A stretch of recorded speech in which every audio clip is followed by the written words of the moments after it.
અમાર કાળા ને બીજ હતી 100 પેડા ઠોચી જો ને અમે કે આપણે ખાવા નહીં બીજ અલે પણ ચોથી પણ પેડા મજબૂત હોય પણ બીજ કર્યું હોય ભાઈ અંકા સાચું બોલ બીજ કર્યું તો પેડા ખવાય યાર લગભગ 7 પેડા ખાઈ ગયો. So hello guys welcome back to my YouTube channel Jiksha લાઈવમાં આપણું સ્વાગત છે. તો ગાઈઝ અત્યારે આપણે આવી ગયા છીએ પોકરણ.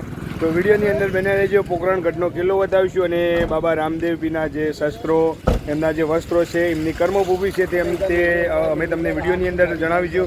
તમારી ચેનલ પર નવા હોય તો વિડીયોને લાઈક શેર અને સબસ્ક્રાઈબ કરજો. તો અમારા કાળભા આવી જાય ને આ બાજુ અંકિત તો અમારા કાળભાને બહુ શોખ હતો કિલ્લો જોવાનો. જોવાના બહુ શોખીન વાત સાચી. અમારા કાળા ને બીજ હતી 100 પેડા ઠોચી જો ને અમે કે આપણે ખાવા નહીં બીજ અલે પણ ચોથી પણ પેડા મજબૂત હોય પણ બીજ કર્યું હોય ભાઈ અંકા સાચું બોલ બીજ કર્યું હોય તો પેડા ખવાય યાર.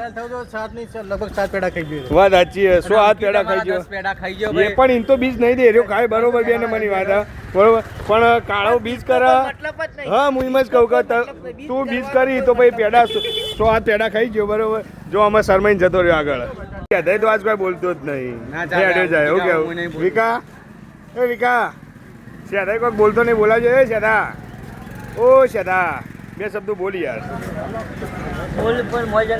મોય જઈને એમ ને ભાઈ જોઈ શકો છો આ છે કિલ્લો ને આપણે આની અંદર જવાનું સરસ મજાનો કિલ્લો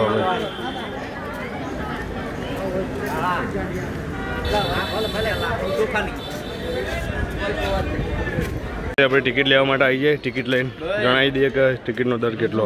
આપણે ટિકિટ લઈ લીધી અને એક વ્યક્તિ દીઠ 50 રૂપિયા હતા. તો આપણે 8 જણા હતા તો 400 રૂપિયા પે કરી દીધા. એને જોઈ શકો છો. હવે અંદર જઈશું આપણે ફરશું મસ્ત. અને આ દરવાજો જોઈ લો તમે. જૂનું લાકડું જેટલું જૂનું લાકડું જોવા ખાલી. રંજે અંદર નહીં જાય એવું હા હું રંજે અંદર હુઆ ફાઇનલી જોઈ શકો છો. આ ટોટલી મહેલ છે એ પથ્થરની અંદર બનાવવામાં આવ્યો છે. અને તમે જ્યારે પણ રાજસ્થાનમાં આવશો તો મકાન અને જે મોટી મોટી બિલ્ડિંગ છે એ પથ્થરની અંદર જ બનાવવામાં આવે. તો જોઈ શકો છો સરસ મજાનું લોકેશન પણ છે અહીંયા. અને એવું કહેવામાં આવે છે કે 600 થી 750 વર્ષ જૂનો આ મહેલ છે. જોઈ શકો છો આ બધા પર્યટકો અહીંયા આવેલા છે જોવા માટે. તો આપણે પણ જોઈ લઈએ અંદર જતા જઈએ આપણે પહેલાં બધા. ગોવિંદલાલ હા કેવું કે મજા આવી જાય. અહીંયા બધા કમરા બંધ હી લોક વાખેલા હી પણ ખરેખર લોકેશન મસ્ત. આ ખજૂર આવી જો વિકા વિકા જો ખજૂર બાકી આપણે પાડીએ શું કેવું ટાઈગર ટાઈગર તો શિખર શું કરી આગળ વિડીયો કોલ ચાલુ ને ચાલુ જ રાખી. તો જોવાય કામ પહેલાં જ જોઈ જોયા શું કેવું અંકા. તો જોઈ લો આ કેટલી સીડી સોકડીયા. આ જમાનામાં જે બંદૂકો યુઝ થતી તે અહીંયા સમાવેશ કરવામાં આવી છે. અને સામેની બાજુ પણ જે જૂની બંદૂકો હતી એનો પણ સમાવેશ કરવામાં આવ્યો છે. જોઈ શકો છો તમે જૂના જમાનાના હથિયાર અહીંયા ટોટલી સંગ્રહ કરવામાં આવે છે રાજમહેલની અંદર. તલવાર મોટા મોટા સળા જે પહેલાંના જમાનામાં યુઝ થતા હતા એ પણ અહીંયા સંગ્રહ કરવામાં આવ્યો છે. તો જોઈ શકો છો તમે પહેલાંના હથિયાર કેવા છે.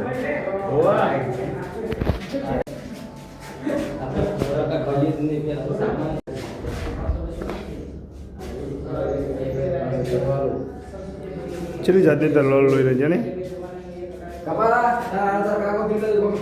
ભાઈ જોઈ શકો છો અહીંયા 1 2 3 4 5 6 7 8 9 10 11 12.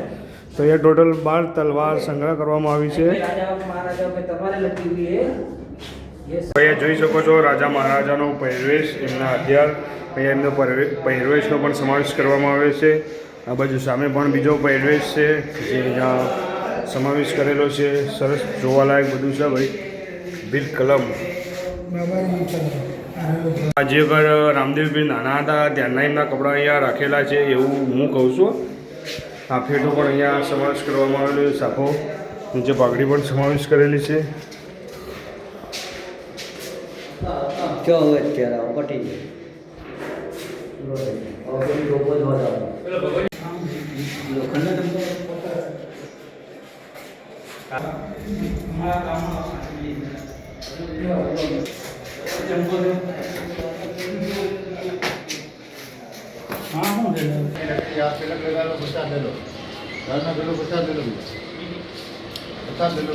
તો ગાઈઝ અહીંયાથી પણ જોઈ શકો છો તમે નજારો સરસ મજાનો. અને કાળભાને તો પોકી જાય ત્યો એ તો બધી વાત પહેલાં જ જોયા હવના પહેલાં પોકી જ જાય એવું કેવું છે. કાળભા તો પહેલાં જ હોય ને અને અહીંયાનું લોકેશન જો સરસ મજાનું ભાઈ જોવાલાયક સ્થળ સારું હોય.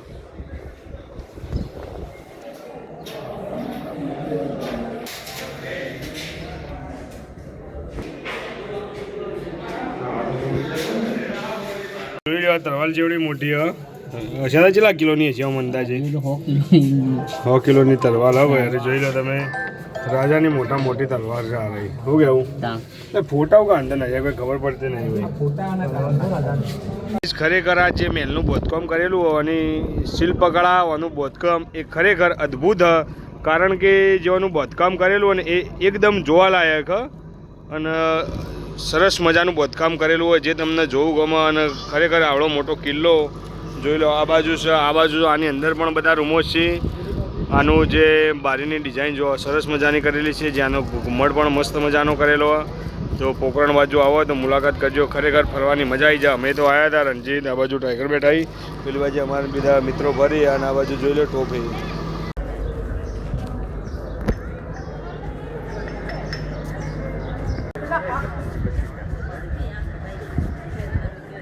આ બાજુ જોઈ લે બધી બાજુ તોપો મેલ્યા એ પછી ફળેલા બધી બાજુ તોપો જોઈએ એવું કંઈક પ્લાનિંગ હશે એ વખતનું. અત્યારે એક્ઝેક્ટ ખબર નહીં આના માટે એ. અને અહીંયાથી આખો મહેલ દેખાય તો મહેલ પણ થઈ જોઈ શકો છો.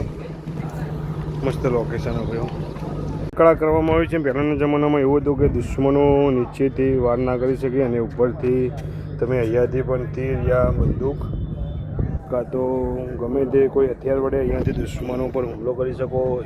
એના અનુસંધાનમાં આવી ડિઝાઇન કરવામાં આવી હતી જોઈ શકો છો તમે.